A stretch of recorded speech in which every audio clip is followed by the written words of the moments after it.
All right, well, I'm back out on the porch again, trying to change up the scenery a little bit. I do want to change my downstairs studio up a little bit, but I figured, why not be out here with the pooper, who's sitting next to me, and Colt and Doc, talk about the new unset.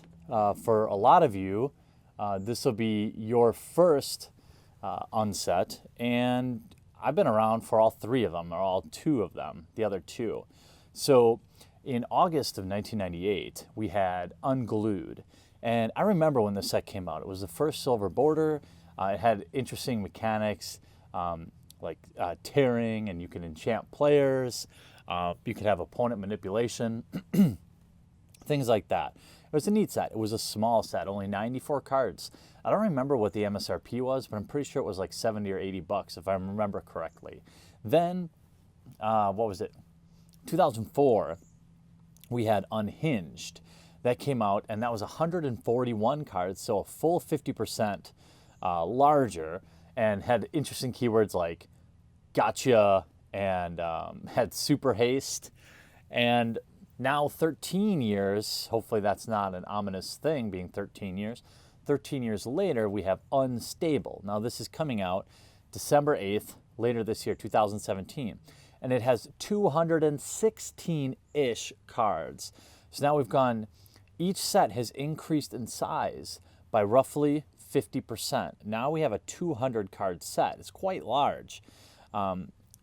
Based on what limited information we have now, is it's best when it's drafted alone and will contain modern design sensibilities. There's some interesting nuggets that I want to get to in a little bit here, but what we know is it's going to have black bordered full art lands with a special twist, legendary creatures that will also be able to be used as commanders, and will also have foil tokens from for what you need for this particular set, as well as other popular tribes. Now, the purpose of this video is to talk about what Unstable is going to have to do to not suck.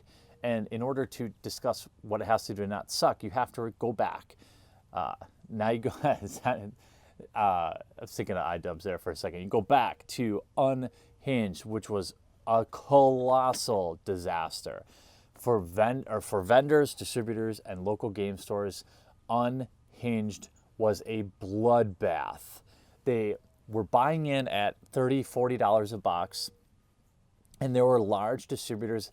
I heard one anecdote. I never had bought from them, but somebody told me that DA's Card World was actually giving away booster boxes of it along with like $100 Magic purchases because it was such a bloodbath. Nobody wanted it. And why is that? The reason is obvious, right?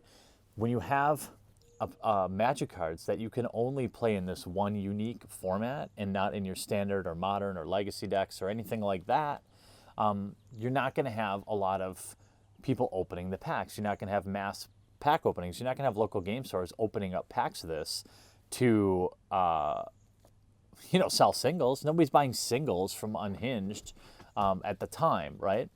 So people bought these things and it just sat on the shelf. And a lot of distributors and local game stores remember that, right? Even though it's unlucky 13 years ago. Large retailers were giving away these sets basically at huge losses because nobody wanted them, right? Because, like I said, nobody could play with them.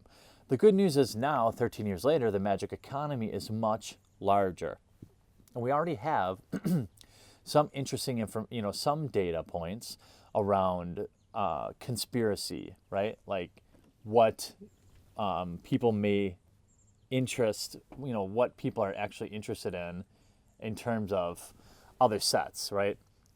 Will people buy something like Conspiracy? Well, we know. But there are a couple things that I think are potential landmines that as long as Wizards doesn't run into multiple of these at any one time, it'll be okay. So first of all, we have wallet fatigue. We've had more Magic product come out this year than I can ever remember. And it's really having a strain on people, right? We can only spend enough. I mean, there's only so many dollars. There's only so many hours in the day. I gotta admit, the second Conspiracy set came out, and I was like, I've played Conspiracy. I'm over that.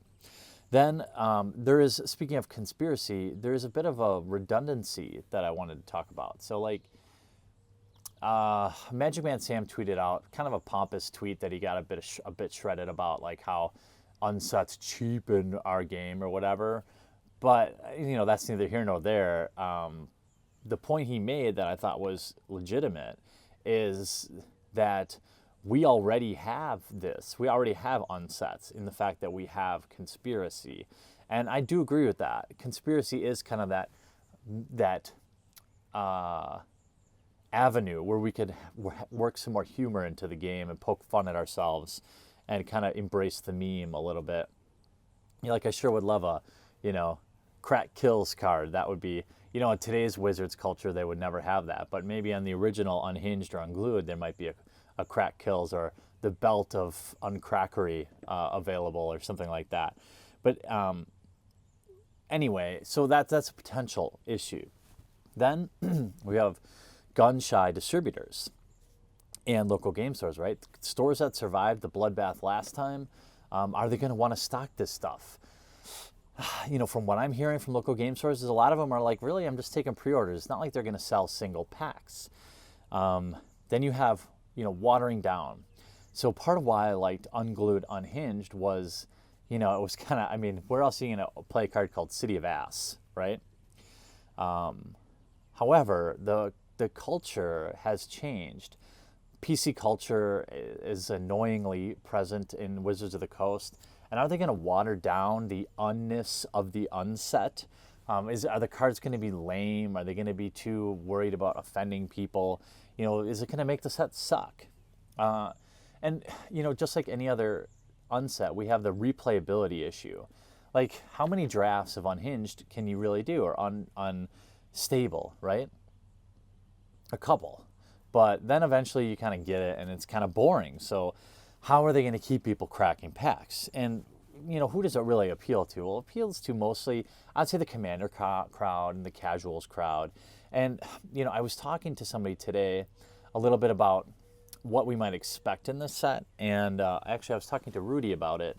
And he made an interesting point. I actually re-recorded the video after talking to him because I thought one of his points was really valid. And I don't know if he wants this speculation public or not, but one of the things we discussed is whether or not Wizards was going to put some sort of masterpiece series in this set. Because they say, ish cards. Are there going to be, cards that entice people to crack packs?